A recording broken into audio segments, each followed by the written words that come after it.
Ուրեմն Աշոտ Բլեյանը այստեղ խոսեց ռուսական դպրոցների մասին, որ գործում են Հայաստանում, որտեղ հաճախում են Հայաստանի քաղաքացի հայերի զավակներ, բայց շատերը չգիտեն, ես ուզում եմ դրա համար հատուկ ասել, որովհետև հեռուստատեսային բանավեճերում ուրեմն այսպիսի տեսակետն են առաջ կաշում Աշոտյանը և նրա տեղակալները, որ դպրոցները բացում են նաև նրա համար, որպեսզի սփյուռքահայերը գան Հայաստան և նրանց երեխաները հնարավորություն ունենան կրթությունը շարունակել։ Ու ձեզ ուզում տեղեկացնել, որ այդպիսի սփյուռքահայերի համար կա Հայաստանում անգլիալեզու դպրոց։ Շատ քչերը գիտեն, որ դա international school կոչվածն է, կամ այսպես ժողովրդի մեջ ասում են դեսպանատան, ուրեմն դպրոց, անգլիալեզու դպրոց, որտեղ սովորել է օրինակ Վարդան Օսկանյանի երեխաները, ահա սփյուռքահայ, որ եկել է և իր երեխաներին տվել է այդ դպրոցը։ Ուրախ եմ այստեղ մեր մոտ է Սեդա Մավյանը, որ հիմա կխոսի սփյուռքահայ և նա կբացատրի, թե սփյուռքահայերը ինչու են գալիս Հայաստան։ Սա մյուս խնդիր է։ Երկրորդը, ուրեմն ես Սերժ Սարգսյանի,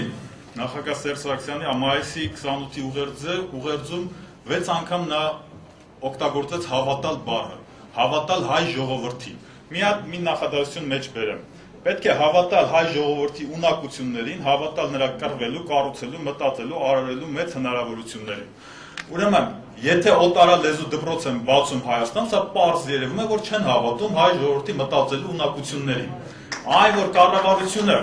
չի հավատում դրան, դա ոչ միայն ցույց է տալիս նա այն, որ ուզում է բացել օտարալեզու դպրոցներ, նաև, որ վարչապետը իր պահուստային ֆոնդից ֆինանսավորում է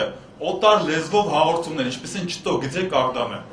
Ուրեմն այդ հաղորդումը փաստորեն միակ ինտելեկտուալ հաղորդումն է եւ վարչապետը իմ կարծիքով հատուկ ուզում է ցույց տալ, որ միայն ռուսերենով կարող են մարդիկ մտածել։ Նա հատուկ փող է տալիս, որ հասարակությունը ցույց տա, թե ինչ լեզվով են մարդիկ մտածում։ Հա, որի, ուրեմն ինչու սա ասացի, այս չտո գծե կագդա ակումբի մեջ է մտնում Աշոտյանը և Աշոտյանի հետ հեռուստատեսությամբ, եթե դուք նկատել եք, այնտեղ Քոչարյան կա, Կարեն Քոչարյան, որը դրա մասնակիցներից է ու Տիգրան Քոչարյանը, որոնք բոլորը այդ չտո գծե կագդա ակումբից են։ Այսինքն նրանք ուզում են Հայաստանը ռուսացնել, այսպիսի պրոյեկտ ունեն, էլի։ Եվ նաև ես ուզում եմ այստեղ մարդիկ կան, որոնք պայքարում են հայոց լեզվի անավարտության համար։ Այստեղ խնդիրներ կան, որոնց հետ ես շատերի հետ համաձայն չեմ, օրինակ ասում են, թե եթերում լեզուն ուրեմն աղավաղում է և այլն։ Ուրեմն, այսպես Աշոտյանը 2 տարի առաջ նույնպես սկսեց այսպիսի մի արշավ, որ լեզուն աղավաղվում է ուրեմն հեռուստատեսություններում։ Ես համարում եմ, որ նա պայքարում էր այնտեղ, որտեղ գոյություն ունի հայերենը, այսինքն սա պայքար էր հայերենի դեմ, և որովհետև սրանք հայերեն հաղորդումներ է։ Իհարկե, ես համաձայն եմ, որ լրատվական լեզուն պետք է լինի ուրեմն, այսինքն գրական լեզվով, բայց ինչպես կարող է ասեք ինչ-որ ստեղծագործության մեջ կամ կինոյում վարորդը կամ ասենք բժիշկը խոսի այդ գրական լեզվով, երբ որ ամեն մեկը իր լեզուն ունի և այդ լեզուները հենց այդպես զարգանում է, հայերեն հենց այդպես է զարգանում և ես ուզում եմ հիշել Խաչատուր Աբովյանին, որ ինքը այերով գրում էր և ասում էր իմ ազիզ ազգ, ես քո համար գրում եմ, այս գիրքն եմ գրում։ Եվ հիմա Աշոտյանը պայքարելով հայերենի դեմ, ինքը տեղ էր բացում օտարալեզու ուրեմն հաղորդումների համար, կա Գլյումովի հաղորդում, եթե նկատել եք ռուսերեն, ռադիո եթե լսում եք, ուրեմն